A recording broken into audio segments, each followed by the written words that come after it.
तो पिता श्री केशवाचार्य जी और उनकी माताजी श्री कांतिमती जी, जिनके यहाँ पर शेषावतार भाष्यकार श्री रामानुज स्वामी जी महाराज का प्रादुर्भाव हुआ। आज हमारे आचार्य चरण आए हैं और आप जैसे आए तो महाभूतपुरी, जहाँ पर आचार्य चरण का प्रादुर्भाव, वहाँ का प्रसाद लाए हैं। बोले आते ही बोले महाभूतपुरी रामानुजाचार्य जी के जन्म स्थान से प्रसाद आया है। अब ये इससे बड़ा और क्या आनंद होगा कि आचार्य चरण का चरित्र चल रहा है और उनके ही दक्षिण के स्थान से प्रसाद आ जाए। बाल्यकाल में भी आपकी जो चेष्टाएं थी वो सामान्य बालकों जैसी नहीं थी, और ये मैंने लगभग आचार्यों के चरित्रों में देखा है कि वो बाल्यकाल में भी उनकी चेष्टाएं सामान्य नहीं होती, छोटे बालकों जैसे नहीं होते। वो वहां पर भी धीर, गंभीर, सरल, सहज, निर्मल, ये स्वभाव उनका रहता है। मात्र 16 वर्ष की आयु में आपका तेज मांबा नाम की एक कन्या से ब्याह हुआ। हमारे दक्षिण भारत में माताओं को अंबा बोलते हैं, तो तेज मां अंबा उनका नाम, जिनसे आपका विवाह हुआ। कुछ ही वर्ष बाद आपके पूज्य पिताजी श्री केशवाचार्य जी का वैकुंठ गमन हो गया। चरित्र तो देखिए बहुत वृहद है, बहुत विस्तृत है, पर नाभाजी ने जिन जिन भावों का स्मरण रखा है उन्हें मैं आपके सामने प्रस्तुत करूंगा। पिताजी के जाने के बाद आपने मन में विचार किया कि अब हमें कांचीपुरी जाकर के रहना चाहिए, और आप अपनी माताजी और पत्नी को लेकर के कांचीपुरी चले गए। 2 कारण थे कांचीपुरी जाने के। पहला कारण था श्री कांचीपुरी स्वामी जी, वहां पर श्री वैष्णव परंपरा के प्रधान आचार्य श्री कांचीपुरी स्वामी जी विराजमान थे, उनका दर्शन और सत्संग प्राप्त हो जाएगा। वरदराज भगवान के दर्शन में, हमारी कथा में पूरी कथा वरदराज भगवान सुनते हैं। ये शंख चक्र और हाथ में गदा लिए और ऐसे आशीष की मुद्रा में खड़े हैं श्री वरदराज भगवान, नारायण भगवान का। इस वर्द माने जल, जल के जो राजा हैं, जो जल में रहते हैं, जल में शयन, उनको कहते हैं वरदराज। तो पूरी कथा हमारी वरदराज भगवान ही सुनते हैं।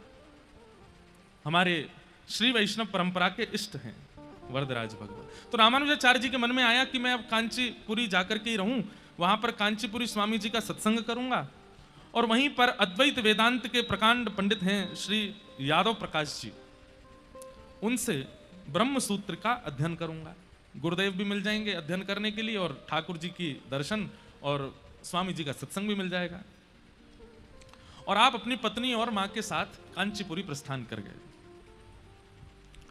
तो यादव प्रकाश जी आपके शिक्षा गुरु थे, पढ़ाते थे आपको, लेकिन कई जगह मत अलग अलग हो जाते हैं। मत अलग कैसे होते हैं? आपको अपनी बात सिद्ध करनी है, कई लोग उसको ज्ञान के द्वारा, फॉर्मूलाज के द्वारा, अन्य अन्य साधनों से सिद्ध करते हैं, और कई सामान्य लोग उसको प्रेम से सिद्ध कर देते हैं। तो आपके जो गुरु, जिनसे आप अध्ययन कर रहे थे रामानुजाचार्य जी, वो यादव प्रकाश जी, वो किसी भी बात को सिद्ध करते थे तो उसमें अद्वैतवाद देखते थे। तो एक दिन एक शिष्य चरणों में आता है और उसने एक सूत्र कहा, और कहा कि गुरुदेव इसका अर्थ क्या होगा? और सूत्र क्या था? तस्य यथा कप्यासम पुंडरीकमेव मक्षिणिम। ये सूत्र कहा, बोले गुरुदेव इसका अर्थ क्या होगा? तो इसका अर्थ लगाते हुए आप कहते हैं तस्य तथा कप्यासम। तो कप्यासम का अर्थ आप कहते हैं कपिनितंब। पुंडरीकाक्ष भगवान श्रीमन नारायण के नेत्र कैसे हैं? बोले कपिनितंब। कपि कहते हैं बंदर को, और नितंब कहते हैं उसके पीछे के हिस्से को। तो आपने अर्थ क्या किया? बोले पुंडरीकाक्ष भगवान के नेत्र कैसे हैं? बोले कपिनितंब जैसे हैं। ये सुनकर के रामानुजाचार्य जी को बड़ी पीड़ा हुई। हैं तो गुरुदेव, लेकिन गुरुदेव भी हरि अवज्ञा कैसे कर सकते हैं? परम सौंदर्य भगवान, जिनके लिए भीष्म पितामह कहते हैं त्रिभुवन कमनम तमाल वरणम रविकर गौर वराम वरम दधाने, जिनकी रूप माधुरी पर सब न्योछावर जाते हैं, और गुरुदेव उनके नेत्रों की उपमा दे रहे हैं कि कपिनितंब। तो रामानुजाचार्य जी को पीड़ा तो हुई, लेकिन संकोच कर रहे थे, अब गुरु जी हैं, इनसे क्या कहूं मैं।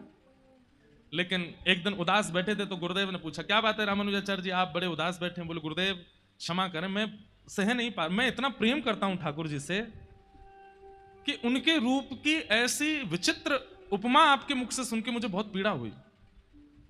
बोले क्या? बोले आपने कहा कपिनितंब। ये कप्यासम का अर्थ आपने कपिनितंब ठीक नहीं किया गुरुदेव। यादव प्रकाश जी, अच्छा 4 दिन का पढ़ा लिखा हमसे ज्यादा विद्वान बनता है। कप्यासम का अर्थ तुम करके बताओ। तो रामानुजाचार्य जी बोले, गुरुदेव पहले तो क्षमा प्रार्थी हूं, आपके सन्मुख कुछ कहने का धृष्टता कर रहा हूं, लेकिन हमारी संस्कृत भाषा में एक सौंदर्य है कि अगर कोई संस्कृतज्ञ है तो वो एक शब्द के अनेक अर्थ कर सकता है।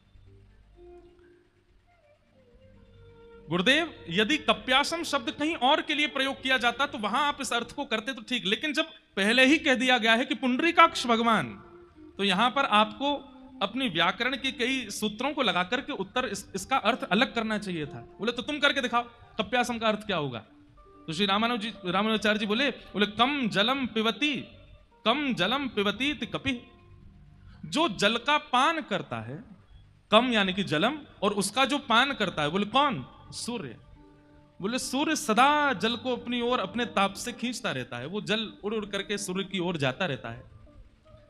ऐसे सूर्य जब प्रकाशमान होते हैं तो जिस लालिमा से पूरी पृथ्वी को आच्छादित कर देते हैं, और उन सूर्य के प्रकाशित होते ही जैसे सरोवर में बंधा हुआ कमल खिलने लग जाता है, ऐसे सूर्य की लालिमा जैसे नेत्र जन के हैं ठाकुर जी। जैसे ही अपने नेत्र धीरे धीरे धीरे धीरे खोलना प्रारंभ करते हैं, सामने विराजमान जितने भी भक्त रूपी कमल हैं वो खिलते चले जाते हैं। गुरुदेव, कप्यासम का अर्थ ये लगाना चाहिए। ये अर्थ सुनते ही जितने वहां बालक थे आपकी तरह उन्होंने भी ताली बजाई, वाह वाह वाह, ये अर्थ आया है। तो आपके गुरुदेव जो सामने बैठे थे यादव प्रकाश जी को बहुत गुस्सा आया, और आपने मन में विचार किया कि ये बालक हो ना हो, कुछ दिनों में हमारा पत्ता साफ कर देगा और ये सब बालक इसी के चेला बन जाएंगे। जैसे फैन फॉलोइंग हो जाती है आजकल, धनवानी से भी दुखी नहीं है लोग, आजकल रूपवान से भी दुखी नहीं है लोग, आजकल उससे ज्यादा दुखी जिसके फॉलोअर्स ज्यादा हैं। दुख का कारण ही यही हो गया है महाराज। संबंध नहीं टूट रहे हैं आजकल, अनफॉलो होते हैं लोग, संबंध नहीं टूट रहे आजकल। बाबा अब आप लोग तो सब बड़े आनंद में, आपको कोई फॉलो अनफॉलो करे ही ना है बहुत विचित्र जमाना आता जा रहा है, यही कलिकाल में हम प्रवेश कर रहे हैं। आगामी समय में यह नहीं देखा जाएगा कि हाँ भाई जिस लड़का से हमारी छोरी का ब्याह हो रहा है उस पर संपत्ति कितनी, पढ़ा लिखा कितना, उसके देखो सोशल मीडिया अकाउंट कितने और फॉलो कितने लोग करते हैं ब्लू टिक लगा कि नहीं लगा हमने तो आज तक मना ही मैंने कि करना ही नहीं है। अपने बस प्रेम से कथा सत्संग भाव देते रहो, आनंद, लोगों को सरलता विनम्रता सिखाते रहो, इससे ज्यादा कुछ नहीं देना है। आज मेरे पैर में चोट लगी, डॉक्टर ने बैंडेज बांध दिया, उसको भी फोटो खींच के डाल देते हैं लोग। कैसा विचित्र समय आ गया है। तो आज से लगभग 1000 वर्ष पहले श्री यादव प्रकाश जी को रामानुजाचार्य जी से इस बात से बैर हो गया क्योंकि वो सिद्धांतिक बातें कर देते हैं और कहीं ना कहीं ऐसा अर्थ लगाते हैं क्योंकि चित्त में प्रेम है, ठाकुर जी के प्रति प्रेम है, इसलिए वो सिद्धांतिक बात भी, वैदिक बातों को भी प्रेम के साथ में प्रस्तुत कर देते हैं। वो सबको भा जाती है। ये बात तो सत्य है बंधुओं, चाहे कितनी भी विद्वत्ता झाड़ लो, चाहे कितने भी क्या कहते हैं अपना वैभव दिखा लो, चाहे कितना भी ऐश्वर्य दिखा लो, लेकिन व्यक्ति के चित्त को सुख तो सामने वाले का प्रेम ही दे सकता है। जिसके चित्त में प्रेम नहीं है, चाहे कितनी भी चीजें हो उसके पास में, आपको आकर्षण कर सकता है व्यक्ति अन्य भावों से, लेकिन आपको शांति तो वही प्रदान करेगा जिसके चित्त में प्रेम होगा। रामानुजाचार्य जी के चित्त में प्रेम है। ठाकुर जी के ऐसे रूप माधुरी का वर्णन कर देते हैं। यादव प्रकाश जी को रामानुजाचार्य जी से थोड़ी चिढ़ होने लगी। 2-3 बात और भी कुछ ऐसी हुई जिसके कारण यादव प्रकाश जी बहुत चिढ़ गए और उन्होंने षड्यंत्र रचा। सब बच्चों को लेकर के काशी जा रहे थे दर्शन करने के लिए। रामानुजाचार्य, अब बच्चे मतलब 16 वर्ष की आयु में ब्याह हो गया था, लेकिन 17-18 तक भी बच्चे ही रहते हैं। सब लोग जा रहे थे, सब विद्यार्थियों को लेकर के। तो यादव प्रकाश जी ने बीच में ही मन बना लिया कि बीच में घने जंगल पड़ेंगे और वहीं कहीं घने जंगलों में कई बालक मुंह लगे होते हैं ना गुरुजनों के, तो वो सब गुरुदेव के साथ मिल गए। बोले क्या करना गुरुजी? बोले कि ये जो है ना, ये तुम लोगों की विद्या का हनन कर देगा, ऐसा कर देगा, और हम लोगों का एक ही काम है। बोले क्या? बोले बीच जंगल में कैसे भी करके या तो किसी पशु के द्वारा या कोई विष दे करके इसको मरवाना है। एक बालक बोला गुरुजी पाप लगेगा, मारने का पाप भी तो लगेगा। अरे तो 2 दिन बाद हम लोग काशी पहुंच जाएंगे, गंगा जी में जाके प्रायश्चित कर लेंगे, प्रायश्चित हो जाएगा, सारे पाप धुल जाएंगे गंगा जी में। तो बच्चे मान गए गुरुजी की बात और जैसे ही निकले हैं राह पर, रामानुजाचार्य जी तो केवल प्रतीक्षा कर रहे हैं कि कब वह दिन आवे कि श्री रंगनाथ जी मुझे स्वीकार करेंगे। इनका एक मुसेरा भाई जिसका नाम था गोविंद, श्री रामानुजाचार्य जी की मौसी का बेटा, वो भी साथ में ही पढ़ते थे विद्यालय में। तो रास्ते में चलते चलते जब घने जंगल विंध्याचल पहुंचे उत्तर भारत में, तो घने जंगल में जब पहाड़ भी हैं, जंगल भी हैं, नदियां भी हैं, और जहां पता नहीं चल रहा है, ऐसे स्थान को देख करके श्री यादव प्रकाश जी ने सब बच्चों को इशारा करना शुरू किया, बोले यही सही जगह है। तो बच्चों में काना फूसी होने लगी। तो गोविंद वहीं खड़ा खड़ा सुन रहा था, क्या? तो सब कह रहे थे, बोले वहां आगे चल करके वहां से धक्का दे देंगे, या वहां विष खिला देंगे, या और आगे जाएंगे तो वहां शेर भी हैं, वहां पे इसको बांध देंगे, ऐसा कर देंगे सब। तो बोले किसके लिए चर्चा हो रही? बोले रामानुज के लिए। गोविंद ने जैसे ये बात सुनी, एकांत में रामानुजाचार्य जी को ले गए और ले जाकर के बोले, तुम अभी यहां से भाग जाओ, ये घना जंगल है, अभी समय है आपके पास, आप अभी यहां से निकल जाओ, ये सब लोग षड्यंत्र रचा रहे हैं आपको मारने का। रामानुजाचार्य जी सुनकर के बोले, मैं कायर नहीं हूं। यदि मेरे जीवन में हरि ने कुछ दिन लिखे हैं तो उन दिनों को कोई चाह करके भी मुझसे नहीं छीन पाएगा। और यदि मेरे जीवन के दिन कल ही विश्राम होने हैं तो मैं यहां से भाग भी जाऊंगा तो बीच में मेरा अंत कहीं हो जाएगा। मुझे भयभीत क्यों होना है इस बात से? बंधुओं, वैष्णव का एक ये लक्षण याद रखिएगा, वो मृत्यु से भी भयभीत नहीं होता, वो किसी भी चीज से भयभीत नहीं होता। कल को आपके सामने कोई परिस्थिति आ गई तो परिस्थिति को संसारी व्यक्ति कैसे देखता है? अरे राम राम राम, अब क्या होगा, अब क्या होगा? पर वैष्णव कैसे देखता है? ये मेरा प्रारब्ध है, ये मेरे किसी कर्म का फल है, ये तो मुझे भोगना ही पड़ेगा। ठाकुर जी, अगर आप चाहते हैं कि मैं इसको भोगूं तो आप भुगवाइएगा, लेकिन आप चाहते हैं कि ये केवल कुछ दिन की पीड़ा है फिर चली जाएगी तो इसको दूर कर दीजिएगा। वो विचलित नहीं होता। कई लोग बहुत विचलित परेशान होते हैं, हम भी होते थे पहले, पर कथा करते करते हम आपसे सत्य बता रहे हैं, ठाकुर जी ने कृपा करके बहुत चीजों में परिवर्तन कर दिया, अब विचलनता नहीं होती। रामानुजाचार्य जी बोले, मैं कायर नहीं हूं, मैं ऐसे भागूंगा नहीं। अगर मृत्यु मेरी कल लिखी है तो कल इन लोगों के हाथों हो जाएगी, और कल लिखी है तो भाग करके भी हो जाएगी। तब गोविंद, उनके मौसी का बेटा, वो समझाने लगा, लेकिन अगर पता चल जाए कि यहां सावधानी ना बरती गई तो मृत्यु हो सकती है, तो सावधान तो होना चाहिए ना। और रही बात, मैं मानता हूं कि तुम अपने हर दिन, बहुत ध्यान से सुनिएगा, बड़ी अच्छी बात है, मैं मानता हूं, गोविंद जी समझा रहे हैं रामानुजाचार्य, मैं मानता हूं कि तुम हर दिन को ठाकुर जी का प्रसाद मान के स्वीकार करते हो, लेकिन क्या तुम्हारी हृदय की इच्छा नहीं कि कभी शंख चक्र गदा पद्मधारी प्रत्यक्ष प्रकट होकर तुमको दर्शन दें? और जब तक वो दर्शन ना हो जाए तुम्हारी जिम्मेवारी बनती है कि अपने प्राणों की रक्षा करो। कितनी अच्छी बात। मतलब किसी को बुखार चढ़ा तो वो इसलिए भयभीत नहीं है कि अब बुखार आ गया मुझे, वो इसलिए भयभीत है अभी राधारमण जी दिखे नहीं है मुझे, अभी मुझे साक्षात्कार उनका हुआ नहीं, मैं पीड़ा में क्यों आ गया, ये रोग मुझको क्यों लग गया, हे नाथ ये रोग भले ही मेरे प्राण ले ले, लेकिन प्राण निकलने से पूर्व आपका साक्षात्कार तो हो जाए, मैं जिसके लिए पृथ्वी पर आया हूं। कितनी सुंदर बात। रामानुजाचार्य जी इसलिए उस टोली के बीच से भाग गए कि अभी तक नेत्रों से श्याम सुंदर को देखा नहीं, जब तक देख ना लूं तब तक प्राण कैसे त्याग दूंगा।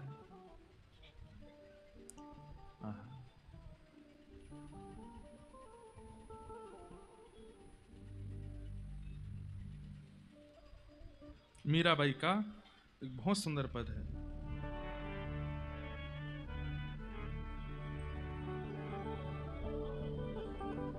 कबहू मिले पिया मोरा गोविंद, कबहू मिले पिया मोरा गोविंद, कबहू मिले पिया मोरा गोविंद, कबहू मिले पिया मोरा। ये प्रार्थना तो लगभग हमारे सब भक्तों ने की है।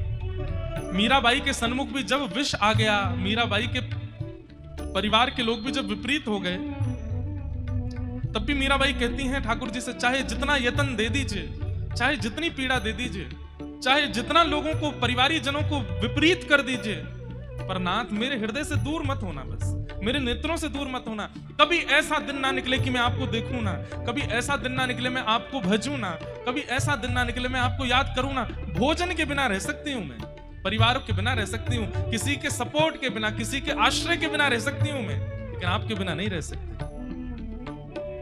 कब हो मिले पिया मोरा गोविंद, कब हो मिले पिया मोरा गोविंद। गाइए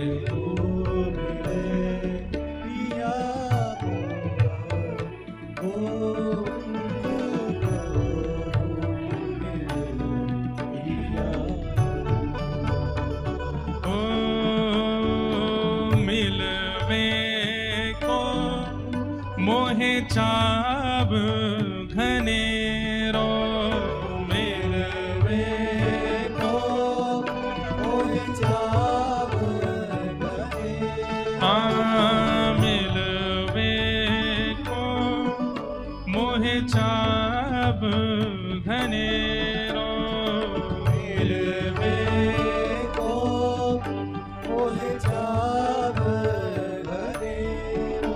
हाँ कब देखूं मुख तोरा गोविंद, कब देखूं मुख तेरा गोविंद, कब हो मिले पिया मोरा गोविंद, कब हो मिले पिया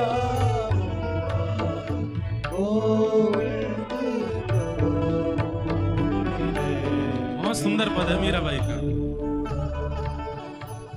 हाँ व्याकुल प्राण धरे नहीं धीरज, व्याकुल प्राण धरे नहीं धीरज, व्याकुल प्राण धरे नहीं धीरज, व्याकुल प्राण धरे नहीं धीरज। मिल तू मीत सवेरा गोविंद, मिल तू मीत सवेरा गोविंद, कब हो मिले पिया गोविंद, कब हो मिले पिया मोरा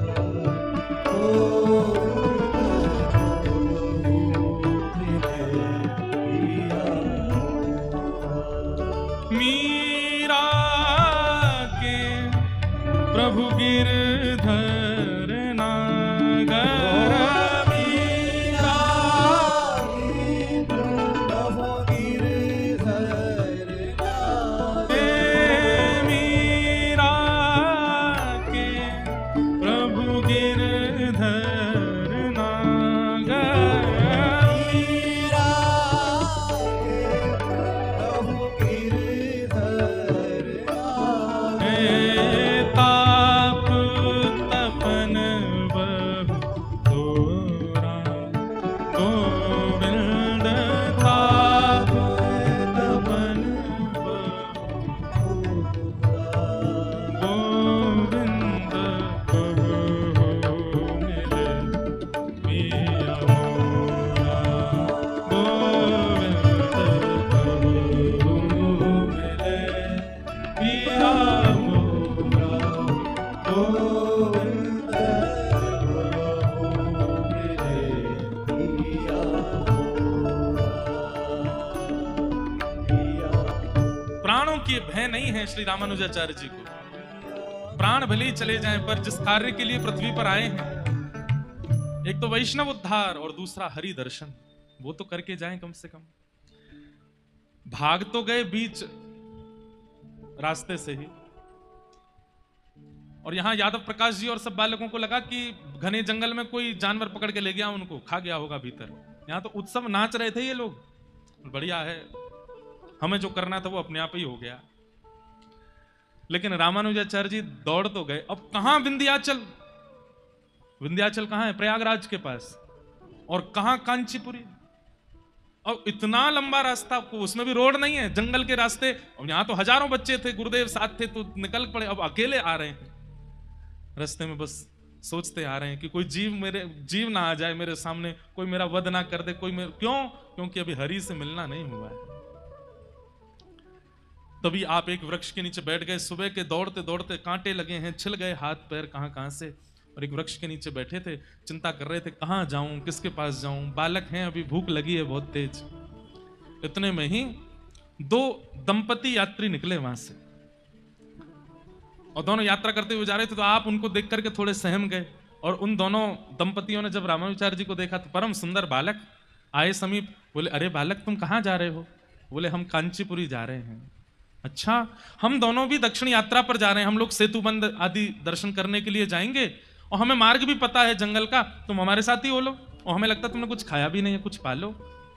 रामानुजाचार्य जी बोले, नहीं आप लोग, बोले नहीं पाओ, क्यों नहीं। तुरंत झोला खोला और सामग्री लेकर के रामानुजाचार्य जी को पाई। रामानुजाचार्य जी बड़े प्रसन्न हो गए, बोले चलो ठाकुर जी आपने मध्य रास्ता में कोई व्यवस्था तो करी, और थोड़ा भय भी कम हो गया कि चलो दो लोग हैं मेरे साथ।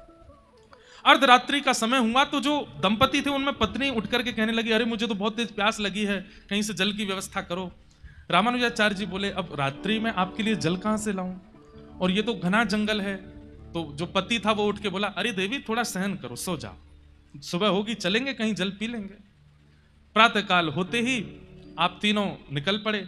रामानुजाचार्य जी थोड़े आगे चल रहे थे, आगे चल के उन्होंने एक सरोवर देखा। अरे आप लोग जल्दी आइए, यहाँ पर एक सरोवर है, यहाँ जलपान की व्यवस्था है। नीचे आप लोग जैसे पहुंचे तो रामानुजाचार्य जी बोले, आप लोग रहिए, अब जल में सिद्धि नहीं है, मैं जाता हूं और अंजलि में भर के आपको पिला दूंगा। और जल भर भर के उन दोनों के हाथ में भर के दिए, बोले आप लोग पान कीजिए, मैं पी लूंगा। दोनों ने पान किया, और जैसे ही रामानुजाचार्य जी पान करके और पीछे मुड़ करके देखा तो दोनों अंतर ध्यान, साक्षात लक्ष्मी नारायण भगवान ही पधारे श्री रामानुजाचार्य जी पर कृपा करने के लिए। अब तो वही छवि घूम रही है नेत्रों में। बोले, वो कहां चले गए? अभी तक आपको पता नहीं चला कि वो ठाकुर जी थे। आप बाहर आकर के ढूंढने लगे, यत्र तत्र ढूंढा, नहीं मिले, पता नहीं कहां चले गए। तभी आप बस कुछ किलोमीटर ही चले होंगे कि इतने में कांचीपुरी आ गई। नगर देख करके आप वहां किसी से बोले, भैया ये कौन सा नगर है? बोले, ये कांचीपुरम है। रामानुजाचार्य जी बोले, मैं कल विंध्याचल से निकला हूं और आज कांचीपुरी पहुंच गया। ये इतनी जल्दी पूरा रास्ता नप कैसे गया मेरा? तब उन्हें पूर्ण भरोसा हुआ। बैठ के एकांत में रुदन करने लगे कि साक्षात आए थे मेरे सन्मुख, मैं उनके रूप को पहचान नहीं पाया। मेरी मेरी मेरी पराम्बा मैया ने रात्रि में जल की याचना की और मैं सोता रह गया, लेकिन सुबह जलपान तो कराया ही था अपने हाथ से। कितने करुणा में है करुणा निधान, कितनी करुणा करके मेरे ऊपर पधारे। आप अपने घर पहुंचे माताजी और पत्नी के पास। यहां कुछ महीने बाद ये सब लोग काशी से लौट करके आए, यादव प्रकाश जी और सब बालक। और इन्होंने जैसे ही कांचीपुरी में प्रवेश किया तो देखा रामानुजाचार्य जी घूम रहे हैं। ये तो सब बड़े दुखी हो गए, बोले, अरे हमने तो सोचा था कि इसके प्राण चले गए होंगे, ये तो बच गया। रामानुजाचार्य जी उसके पास गए, अरे बालक तुम स्वस्थ हो? रामानुजाचार्य जी बोले, जी गुरुदेव सब आनंद है। अच्छा, विद्यालय आना कल से पढ़ने के लिए। रामानुजाचार्य जी बेचारे इतने करुणा निधान, जानते हैं कि ये लोग मुझसे बैर करते हैं, फिर भी पढ़ने गए, वहां जाते हैं। और फिर कल एक प्रसंग हमने सुनाया था, वही घटा। राजा की पुत्री पर ब्रह्म राक्षस आ गया। बड़े बड़े तांत्रिकों को बुलाया गया, लेकिन कोई भी समाधान नहीं कर पाया। तब यादव प्रकाश जी गए और उनके प्रवेश करते ही वो ब्रह्म राक्षस हंसने लगा। बोले, तू क्या मुझे हटाएगा? तुझ पर तो और भी बड़ा कलंक पाप लगा हुआ है। क्यों? बोले, अपने ही गुरु से, अपने ही शिष्य से द्रोह करते हो। अरे भाई, शिष्य गुरु से द्रोह करे ये तो सुना गया, पर गुरु शिष्य से द्रोह, नरक में भी स्थान नहीं मिलेगा। मुझे निवृत्त करने का एक ही उपाय है, इनके शिष्य रामानुजाचार्य जी को बुलाओ, उनके चरण दल इस लाली को पिलाओ, सिर पर छीटा दो, उससे चला जाओ। विष्णु पादोतकम पित्वा पुनर्जन्म न विद्यते। ठाकुर जी का चरणामृत लेने से पुनर्जन्म नहीं होता, लेकिन हरि जनों का चरणामृत लेने से इसी जन्म में हरि दर्शन हो जाता है। चित्त के विकार जितने हैं वो सब नष्ट होते चले जाते हैं। इसलिए जबरदस्ती पाम पकड़ के मत ले लेना चरणामृत। शिष्यों को देखिए, शिष्यत्व तो सीखना पड़ेगा। आचार्य को पता भी ना चले और आप उनका कैंकर्य कर लो। कैंकर्य मतलब सेवा। आचार्य चरण निकल पड़े हैं और आप जैसे वो जिस राह से निकले वहां की रजी उठा करके धर ली, अपने पास सेवा में ले ली है। आचार्य को पता भी ना चले। जैसे एक प्रेमी होता है ना, ऐसे उदाहरणों से समझाना पड़ता है क्योंकि जल्दी समझते हो ना आप लोग। प्रेमी होता है वो अपनी प्रियसी को पता नहीं लगने देता कि वो उसको प्रेम करता है, लेकिन उसको सब पता होता है कि कहां से जाएगी, कहां बैठेगी, कहां करने वाली है, इसको क्या पसंद है क्या नहीं पसंद, उसको पता नहीं चलने देता है, दूर से ही अपना प्रेम निभाता है। और वो तब तक ही स्वच्छ रहता है जब तक वो दूर दूर है। जैसे ही दोनों का मिलन या सामीप्य वर्तन होता है तो फिर प्रेम उतना प्रिय नहीं रहता। ऐसे ही शिष्य को होना चाहिए, गुरु को पता ना चले। हाँ, शरणागति ले ली, शरणागति के बाद में अब आप आग्रह नहीं कर सकते, ठीक है, कुछ भावों के तो आग्रह होते हैं, पर कुछ भावों में जहां लग रहा हो कि थोड़ा संकोच है चित्त में, वहां आप कर दीजिए, उनको पता भी ना चले। पर शिष्य कैसे होते हैं आजकल, वो तो बढ़ चढ़ के गुरुजी देखिए हमने ये किया, हमने ये किया, हम इतना करते हैं, हम ये करते हैं। ऐसा प्रस्तुत जब आप गुरु के सन्मुख करने लगते हैं ना, तो गुरु की दृष्टि में आपके प्रति फिर भाव आता है कि भाई इतना प्रचार तुम मेरे सामने कर रहे हो, दुनिया के आगे तो कितना ही करते होंगे। गुरु को पता ना चले और आप सेवा कर दो। कितने, अब मुझे तो इतनी वाणियां याद आ जाती हैं श्री हरिदास परंपरा के हमारे श्री भगवत रसिक देव जी, अपने गोरीलाल कुंज के जो आचार्य चरण हुए, जिनके कथा सुनाते हैं, कौन से आचार्य थे, श्री रसिक बिहारी जी, बिहारिन देव जी, उनका चरित्र आता है। कैसी गुरु ने उनकी परीक्षा ली, अद्भुत चरित्र हैं। तो रामानुजाचार्य जी का चरणों तक जब प्रदान किया गया तब वो मुक्त हुए। ये देख करके यादव प्रकाश जी को और गुस्सा आ गया और उन्होंने रामानुजाचार्य जी से कहा, सुनो तुम कल से विद्यालय मत आना, अब हम तुमको पढ़ाना ही नहीं है। रामानुजाचार्य जी बोले, जो आज्ञा, नहीं आऊंगा, आपने आज्ञा दी थी तो मैं आया, अब आप मना कर रहे हैं तो नहीं आऊंगा। तब रामानुजाचार्य जी मन में विचार करने लगे, मैं कांचीपुरी आया किस लिए था। दो कारणों से आया था, एक तो कांचीपुरी स्वामी जी से मुझे उनका सत्संग करना था, दूसरा मुझे इनसे पढ़ना था। अब ये तो मेरे जीवन से चले गए, निश्चित ही मेरी ही कोई कमी रही होगी जो गुरु मेरे जीवन से चले गए। तब कांचीपुरी स्वामी जी के चरणों में जाकर के रोने लगे, बोले अब मेरा कौन सहारा है यहाँ पर, यादव प्रकाश जी ने मेरा त्याग कर दिया, अब आप ही मुझ पर कृपा करो। तब कांचीपुरी स्वामी जी ने आपको हृदय से लगाया, बोले अरे जब नाथ साक्षात रंगनाथ बैठे हो तो फिर कोई अनाथ कैसे हो सकता है। अरे तुमने तो त्याग नहीं किया ना अपने गुरु का, गुरु ही तुमसे चिड़े बैठे हैं, तो फिर इसमें तुम क्या कर सकते हो। और वो श्रेष्ठ गुरु है नहीं जो अपने शिष्य से चिढ़ जाए, वो केवल आडंबर कर रहे हैं। जैसे अभी हमने मल्लुक पीठ वाले महाराज जी से एक प्रश्न किया था, सुनिएगा ध्यान से, प्रसाद पा रहे थे तो महाराज जी से निवेदन किया, मैंने कहा महाराज जी कई लोगों का आचरण शुद्ध नहीं होता, कई लोगों की दिनचर्या शुद्ध नहीं होती, आचरण शुद्ध नहीं होता, विचार शुद्ध नहीं होते, पर कई बार ऐसे लोग मंदिर में जाते हैं तो आंखों से पनारे बहने लगते हैं, कई लोग ऐसे कथा में आते हैं तो उनके आंखों से आंसू नहीं रुकते हैं, और हम उनको अच्छे से जानते हैं कि इनका खान पान भी शुद्ध नहीं है, आचरण भी शुद्ध नहीं है, फिर भी इतनी भावुकता। मैंने कहा महाराज जी हम अपनी बात कह रहे हैं कि हम अगर कुछ दिन आचरण में कुछ पलट फेर करते हैं तो हमारे आंसू ही नहीं आते लाल जी को देख करके। हमको इतना बोध होता है कि आचरण शुद्ध ना होने से जब हमारी भावुकता नष्ट हो जाती है, और कोई व्यक्ति जो सदा दुराचरण करता है इतना भावुक कैसे हो जाता है ठाकुर जी के आगे जाके। महाराज जी ने इसका बहुत अच्छा उत्तर दिया। महाराज जी क्या उत्तर देते हैं, बोले जैसे पिक्चरों में हीरो के मर जाने पर हीरोइन सिर पटक पटक करके रोती है, उसको पता है कि मरा नहीं है लेकिन कैमरा चालू है, मुझे दिखाना है सबको, और उसको देखने वाले सोचते हैं अरे राम राम कितनी भावुक हो रही है बेचारी, कितना रो रही है। अभी एक पिक्चर आई थी महाराज, उसको देख देख करके लोग बाग भूत आ गए, सब में मरे जा रहे हैं, वहीं पे गिर पड़े जा रहे हैं रो रो करके। और महाराज एक तो मैंने वीडियो देखी, ड्रिप लगा के बैठा था वहीं पर देखने के लिए गया, तो महाराज जी बोले जिस प्रकार अभिनेता के मर जाने पर, मरा नहीं है नाटक किया है, अभिनेत्री ऐसे रोती है कि देखने वाले उसको देख के हाय राम कितनी रो रही है, लेकिन वास्तविकता क्या है, वो अभिनय है। देखिए आचार्य चरण क्या बोल रहे हैं, बोले जिनका आचरण शुद्ध नहीं है, जिनके विचार शुद्ध नहीं है, जिनका खानपान शुद्ध नहीं है, जिनका जीवनचर्या शुद्ध नहीं है, वो अगर ठाकुर जी के सन्मुख जाकर के बहुत भावुकता दिखाते हैं, निश्चित ही वो केवल और केवल एक अभिनय है, वास्तविकता नहीं हो सकती।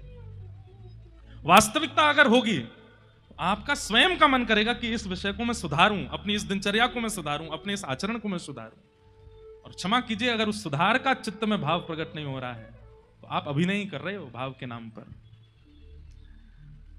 रामानुजाचार्य जी कहने लगे अब मुझे मेरा कौन है। तब कांचीपुरी स्वामी जी ने कहा तुम्हारे नाथ साक्षात जगन्नाथ हैं, रंगनाथ हैं, अब तुम्हें हम एक सेवा देते हैं। बोले क्या सेवा? बोले पास में एक सरोवर है, वहां से नित्य जल लेकर के आया करो ठाकुर जी के सेवा के लिए। सोचो कितनी सूक्ष्म सेवा से रामानुजाचार्य जी ने अपनी सेवा भाव को प्रारंभ किया। कुछ दिन उन्हीं के पास रहे और फिर हमने कल बताया कि रामानुजाचार्य जी का मन था कि मैं रंगनाथ जाकर के श्री यामुनाचार्य जी से गुरु दीक्षा ग्रहण करूं, पर ठाकुर जी नहीं चाहते थे। और ये दोनों मिल गए तो पूरी पृथ्वी का उद्धार कर देंगे, जीवों को तो वैकुंठ भेज ही देंगे, ये पृथ्वी के कान में भी मंत्र बोल करके पृथ्वी का भी उद्धार कर देंगे। बोले इन दोनों का मिलन नहीं होना चाहिए।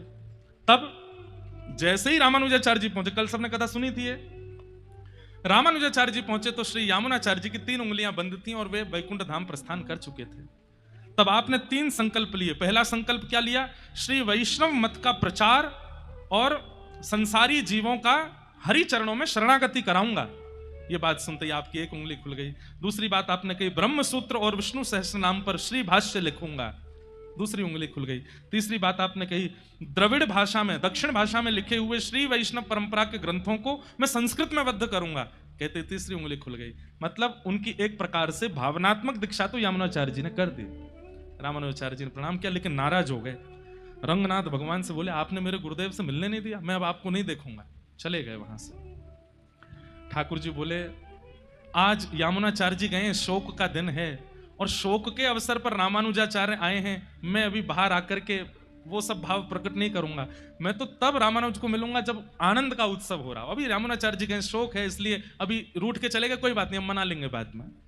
रामानुजाचार्य जी वहां से वापस आए और फिर यामुनाचार्य जी के ही 5 शिष्यों से रामानुजाचार्य जी ने अपने संपूर्ण सिद्धांत को ग्रहण किया। कैसे? श्री कांचीपुरी स्वामी जी से आपने सेवा पद्धति सीखी, ठाकुर जी की सेवा कैसे होती है। श्री महापूर्ण स्वामी जी से आपने पंच संस्कार ग्रहण किए। अब इसके पीछे भी बड़ी सुंदर कथा है। महापूर्ण स्वामी जी, उनसे आप दीक्षा लेने के लिए, पंच संस्कार लेने के लिए गए और आपने कहा मुझे संस्कार दे दीजिए, मुझे दीक्षा दे दीजिए। हमारे श्री वैष्णव परंपरा में 5 संस्कार होते हैं। सबसे पहला ताप, दूसरा पुण्र, तीसरा मंत्र, चौथा नाम और 5वां याग। पहले गुरुदेव यहां शंख चक्र पधराते हैं, उसके बाद तिलक लगाते हैं, उसके बाद मंत्र देते हैं, फिर आपका नामकरण करते हैं और पंचम संस्कार होता है ठाकुर जी की शरणागति कराते हैं। ये 5 संस्कार होते हैं श्री वैष्णव परंपरा में। तो 5 संस्कार के लिए आपने महापूर्ण स्वामी जी से निवेदन किया तो वो बोले कल देंगे, परसों देंगे, उस दिन देंगे, वहां देंगे, उधर देंगे। बहुत ज्यादा जब टालने लगे तो रामानुजाचार्य जी एक दिन रात में गुरुदेव की सेवा में थे, तो रात में ही सोते हुए गुरुजी उठा दिए। बोले गुरुदेव उठो। महापूर्ण स्वामी जी उठो। बोले क्या बात है, तुमने हमको उठाया? बोले पहले तो क्षमा प्रार्थी अधृष्टता आपको उठा दिया, पर गुरुदेव मुझे अभी दीक्षा दीजिए। बोले रात के 12 बज रहे हैं, इस समय दीक्षा? बोले भगवान ग्रह नक्षत्र आदि आदि और मुहूर्त तो तब देखे जाते हैं जब संसारी कामना की किसी स्थिति में प्रवेश कर रहे हो। भगवत शरणागति की तो जब इच्छा चित्त में हो जाए उसी समय ले लेनी चाहिए। क्या पता अगले क्षण प्राण बचे कि ना बचे। हे नाथ, आप कल दीक्षा के लिए कह रहे हो, कल तक मेरे जीवन के प्राण चले गए तो आप अभी मुझे शरणागति दो। रात्रि 12 बजे महापूर्ण स्वामी जी ने श्री रामानुजाचार्य जी को पंच संस्कार प्रदान किए। बोलो लक्ष्मी नारायण भगवान की। आपका भाव रखना आपके जिम्मे है, दीक्षा देना ना देना ये गुरु की इच्छा है। कभी कभी आपके हो सकता है कि गुरु के मन में कि अभी नहीं देना, तो वो फिर प्रतीक्षा करो। भावना आपको रखनी है, ये आपकी इच्छा है। फिर जो अष्टाक्षर मंत्र आपको प्राप्त हुआ, गुरु मंत्र आपको प्राप्त हुआ, आपके मन में थी इसकी विधि मुझे जाननी है। तब आप गोष्ठीपूर्ण स्वामी जी के पास गए और उनसे कहा कि नारायण मंत्र की मुझे विधि बताइए। तब गोष्ठीपूर्ण स्वामी जी ने इनको 17 बार उन्होंने भी टाला, नहीं बताया। तब अंत में आपने कहा कि गुरुदेव बता दीजिए। तब 18वीं बार उन्होंने जब नारायण मंत्र का आपको भाव बताया और उसके बाद जैसे ही आपने गुरु मंत्र का जप किया, अष्टाक्षर मंत्र जपते ही आपको सुंदर कपूर की सुगंधी आने लगी, सुंदर केसर की सुगंधी आने लगी, चंदन की सुगंधी आने लगी, दिव्य प्रकाश आपके मुखमंडल पर आने लगा। तभी आपने नेत्र खोल करके देखा तो शंख चक्र गदा पद्मधारी साक्षात श्रीमन नारायण भगवान सन्मुख प्रकट हो गए। आहा, 2 भुज ऐसे हैं, शंख चक्र लिए हैं, नीचे एक भुजा में गदा रखी है और एक भुजा से ठाकुर जी आशीष दे रहे हैं। कमल नेत्र हैं ठाकुर जी के, मधुर मुस्कान है, सुंदर मुकुट धारण किया हुआ है, अद्भुत माला गले में धारण कर रखी है। चरणार बिंदों को देख करके तो मानो जैसे ऐसा लगता है कि कमल हैं और हम भौरे बन करके लिपट जाएं इनसे। इतने सुंदर श्याम सुंदर। दर्शन करके रामानुजाचार्य जी के नेत्र सजल हो गए। आश्चर्य की बात सुनिए, आश्चर्य ही आश्चर्य है आचार्य जी के जीवन चरित्र में। मैं आप होते तो क्या करते? ठाकुर जी से लिपट जाते, ठाकुर जी के चरण पकड़ लेते। पर रामानुजाचार्य जी ने क्या किया? तुरंत अपने आंसू पहुंचे और ठाकुर जी से कहा यहीं खड़े रहिएगा, मैं भी आता हूं।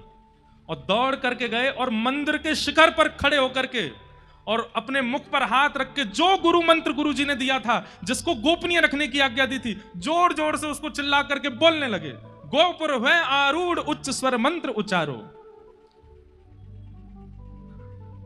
क्यों?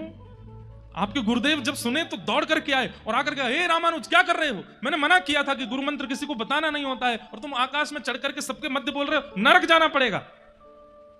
रामानुजाचार्य जी नीचे आए, पहले तो गुरुदेव को प्रणाम किया और कहे, गुरुदेव जिस मंत्र की विधि जानते ही, शंख चक्र ग्रहण करते ही और एक बार हाथ में माला लेकर के जप करते ही साक्षात नारायण के दर्शन हो गए मुझको, उस मंत्र को मैं गोपनीय नहीं रख सकता। उसको तो मैं सब में बांट दूंगा ताकि सबको ठाकुर जी का साक्षात्कार हो जाए, सबके सामने ठाकुर जी प्रकट हो जाए। मैं उसको गोपनीय नहीं रखूंगा। गुरुदेव बोले नरक जाना पड़ेगा। बोले अगर 1 करोड़ लोग ठाकुर जी का दर्शन करें और एक को नरक जाना पड़े तो मुझे स्वीकार है, पर मैं सबको दर्शन कराऊंगा। ऐसे श्री रामानुज स्वामी जी महाराज, कितनी कृपा करी है उन्होंने। लेकिन हमारे एक आचार्य चरण बता रहे कि जब रामानुज स्वामी जी महाराज ने यह मंत्र उच्चारण किया, केवल 72 लोगों ने उसको सुना और सुन करके आप दौड़े दौड़े चले आए। जैसे ठाकुर जी ने वंशी बजाई थी वृंदावन में, असंख्य गोपियों में से केवल उन्हीं को सुनाई थी जिनके चित्त में प्रेम था। वे सब दौड़ करके आई और फिर रामानुजाचार्य जी ने विधिवत एकांत में ले जाकर के उन 72 लोगों को संपूर्ण श्री वैष्णव परंपरा का भाव बताया और वहां से श्री रामानुज परंपरा वृहद रूप में प्रारंभ होती चली गई। आपका यश कीर्ति 10 दिशाओं में ऐसे फैलने लगी महाराज, क्योंकि आप जिसके भी कानों में मंत्र बोलते थे, जिसको भी शरणागति प्रदान करते थे, उसी को ही ठाकुर जी का साक्षात्कार होने लग जाता था। ऐसे श्री रामानुज स्वामी जी का भाव आया।